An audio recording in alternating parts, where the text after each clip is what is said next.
Hi ನಮಸ್ತೆ. ಬನ್ನಿ friends, ಇವತ್ತಿನ ವಿಡಿಯೋ ಸ್ಕಿಪ್ ಮಾಡಬೇಡಿ. ರಾಯರಿಗೆ ಕೋಪ ಬರುತ್ತೆ. ಯಾಕಪ್ಪ ಅಂದರೆ ಇಲ್ಲಿ ರಾಯರ ಮಹಿಮೆ ಏನು ಅಂತ ನಿಮಗೆ ಚೆನ್ನಾಗಿ ಅರ್ಥ ಆಗುತ್ತೆ. ಯಾಕಪ್ಪ ಅಂದರೆ ನಾನು ಹೇಳಿದ್ದೆ ಮೊನ್ನೆ ಒಬ್ಬರು ಸಿಸ್ಟರ್ ಲೈಫ್ ಚೇಂಜ್ ಮಾಡ್ಯಾರ, ಅವ್ರ ಕಡೆದ ಹೇಳಿಸ್ತೇನಂತ. ಸೊ ಅವ್ರು ಬ್ಯುಸಿ ಇರೋದ್ರಿಂದ ನೀವೇ ಹೇಳಿ ಅಂತ ಹೇಳಿದರು. ಸೊ ಹಾಗಾಗಿ ನಾನು ಅವತ್ತು ಅವ್ರ ಲೈಫಲ್ಲಿ ಆಗಿರೋಂಥ ರಾಯರ ಪವಾಡನ ಇವತ್ತು ನಿಮ್ಮ ಮುಂದೆ ಹೇಳ್ತಾ ಇದ್ದೀನಿ. ಏನಪ್ಪ ಅಂದರೆ ಅವರು ಆ್ಯಕ್ಚುಲಿ ನನಗೆ ನೀವೇನಾದರೂ ಸೂಚನೆ ಅಂದರೆ ಯಾವ ರೀತಿ ಪೂಜೆ ಮಾಡಬೇಕು, ಮತ್ತು ಹೇಗೆ ರಾಯರ ಅನುಗ್ರಹ ಪಡ್ಕೋಬೇಕು, ಮತ್ತು ಹೂಪ್ರಸಾದ ಕೂಡ ಕೇಳು ಅಂತ ಹೇಳಿದರು. ಸೊ ನಾನು ಅದಕ್ಕೆ ಬೇಡ, ನೀವೇ ಕೇಳ್ಕೊಳ್ಳಿ ಮತ್ತು ನೀವೇ ಅನುಗ್ರಹ ಪಡ್ಕೊಳ್ಳಿ, ಹೇಗೆ ಅಂತ ಗೊತ್ತಾಗುತ್ತೆ ನಿಮಗೆ ರಾಯರ ಅನುಗ್ರಹ ಅಂತ ಹೇಳಿದ್ದೆ. ಸೊ ಆಯಿತು ಅಂಥೇಳಿ ಅವ್ರಿಗೆ ರಾಯರ ಅನುಗ್ರಹ ಹೇಗಾಗಿದೆ ಅಂದರೆ ನಿಜವಾಗ್ಲೂ ಅವರು ಇವಾಗ ತುಂಬ ಖುಷಿಯಾಗಿದ್ದಾರೆ ಅಂತೆ ಜೀವನದಲ್ಲಿ.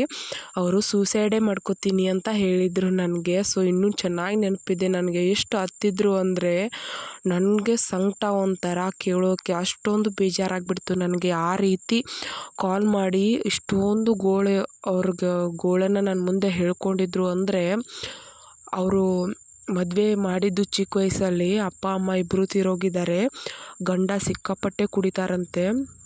ಎಷ್ಟು ಅಂದರೆ ಯಾವತ್ತೂ ನಶೆಯಲ್ಲೇ ಇರ್ತಾರಂತೆ. ಹಂಗಿರ್ಬೇಕಾದ್ರೆ ಅವ್ರಿಗೆ ಒಂದಲ್ಲ ಎರಡಲ್ಲ 3 ಮಿಸ್ಕ್ಯಾರೇಜ್ ಆಗಿರುತ್ತೆ ಬೇಬಿದು. ಸೊ ಈ ರೀತಿ ದುಡಿಯೋಕ್ಕೂ ಹೋಗಲ್ಲ, ಏನೂ ಇಲ್ಲ.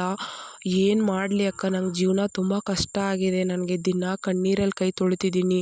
ರಾಯರನ್ನ ಇತ್ತೀಚೆಗೆ ವಿಡಿಯೋ ನೋಡಿಕೊಂಡು ತುಂಬ ನಂಬಿದ್ದೀನಿ. ಏನಾದರೂ ಬದಲಾವಣೆ ಮಾಡ್ಬೋದು ನನ್ನ ಜೀವನದಲ್ಲೂ ಅಂತ. ಏನಾದರೂ ಹೇಳಕ್ಕ, ಏನಾದರೂ ನನಗೆ ವೃತ್ತದ ಬಗ್ಗೆ ಏನಾದರೂ ಹೇಳಕ್ಕ. ಎಷ್ಟೊಂದು ಜನರ ಜೀವನದ ಪವಾಡನ ಮಾಡಿದ್ದಾರೆ ರಾಯರು. ನನ್ನ ಜೀವನದಲ್ಲೂ ಏನಾದರೂ ಮಾಡ್ತಾರಾ, ನಾನು ಪೂಜಿಸಲಿ ರಾಯರನ್ನ ಅಂತ ಹೇಳಿ ಕೇಳಿದರು.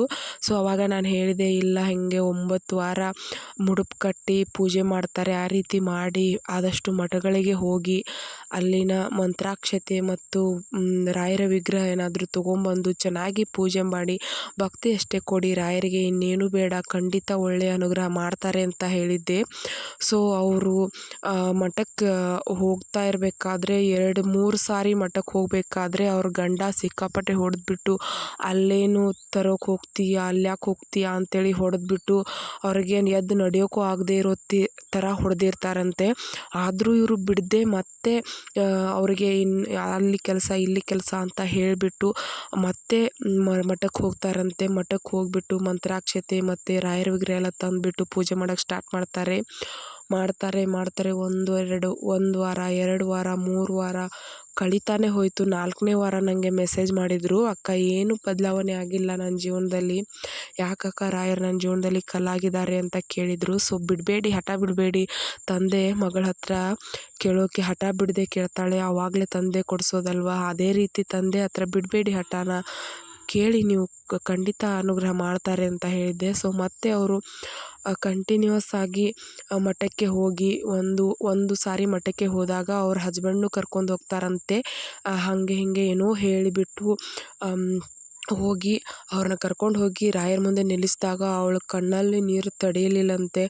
ಸಿಕ್ಕಾಪಟ್ಟೆ ಹತ್ಬಿಡ್ತಾರಂತೆ ರಾಯರ ಮುಂದೆ ನಿಂತು. ಅಲ್ಲಿರೋ ಒಂದು ರಾಯರದ ತೀರ್ಥವನ್ನು ಅವರಿಗೆ ಕುಡಿಸ್ತಾರಂತೆ ಅಲ್ಲಿ ಅರ್ಚಕರು.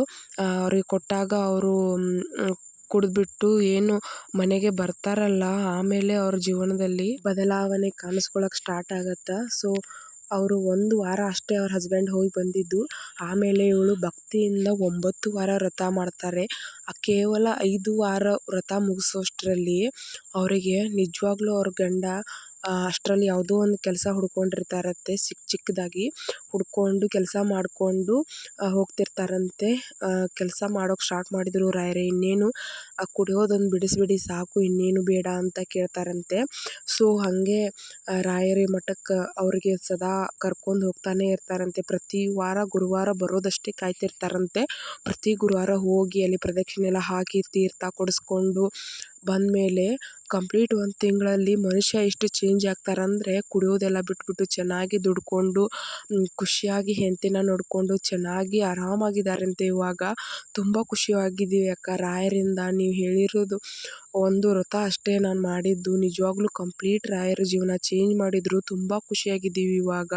ನಿಜವಾಗ್ಲೂ ರಾಯರಿಗೆ ನಾ ಚಿರಋಣಿ ಅಂತ ಹೇಳ್ತಾನೆ ಇರ್ತಾರೆ. ಅವ್ರ ಖುಷಿನ ನನಗೆ ಇವಾಗ ನಾನು ನೋಡೋಕ್ಕೂ ಆಗಲ್ಲ, ಅಷ್ಟೊಂದು ಖುಷಿ ಪಡ್ತಾರೆ. ನನಗೂ ತುಂಬ ಖುಷಿ ಆಗುತ್ತೆ ಈ ರೀತಿ ಬದಲಾವಣೆ ಆದಾಗ. ನಿಜವಾಗ್ಲೂ ರಾಯರಿದ್ದಾರೆ, ಖಂಡಿತ ಕರುಣೆ ತೋರಿಸ್ತಾರೆ, ಕೈ ಬಿಡದೆ ಹಿಡಿತಾರೆ. ನೀವು ಭಕ್ತಿಯಿಂದ ಸೇವೆ ಮಾಡಿ ಅನುಗ್ರಹ ಮಾಡೇ ಮಾಡ್ತಾರೆ. ಧನ್ಯವಾದಗಳು. ವಿಡಿಯೋ ಇಷ್ಟ ಆಗಿದ್ರೆ ಆದಷ್ಟು ಜನಕ್ಕೆ ತಲುಪಿಸುವಂಥ ಪ್ರಯತ್ನ ಮಾಡಿ. ನಿಮ್ಮ ಜೀವನದಲ್ಲಿ ಏನಾದರೂ ಪವಾಡಗಳಾಗಿದ್ದರೆ ಖಂಡಿತ ಶೇರ್ ಮಾಡಿ ನನ್ನ ಜೊತೆ, ನಾನು ಶೇರ್ ಮಾಡ್ತೀನಿ. ಧನ್ಯವಾದಗಳು. Thank you so much.